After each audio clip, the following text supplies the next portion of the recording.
Welcome!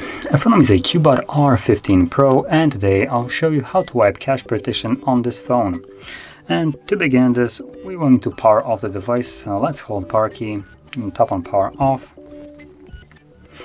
and simply wait for the device to shut off. Now this will take about 10 seconds. It's not the fastest device, so give it a little bit of a time.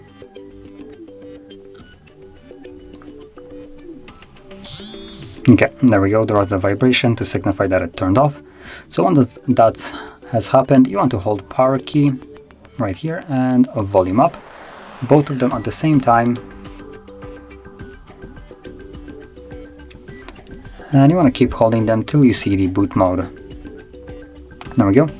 At which point, once you see this, let go, and using only volume up key, you want to select the first option, which is recovery mode, and then press volume down to confirm it.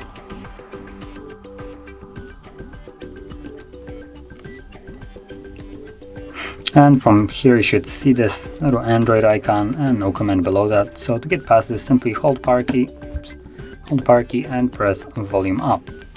And this will take you to recovery mode, where we will find the Wipe Cache Partition option. So to select it, again, we will need to use volume keys. So start pressing volume down or volume up.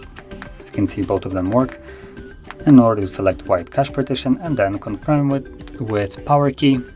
Again, let's select yes to confirm that, and there we go, cache wipe complete. And then reboot system now will be selected by default, so press power key once more, and this will reboot the device and take us back to Android.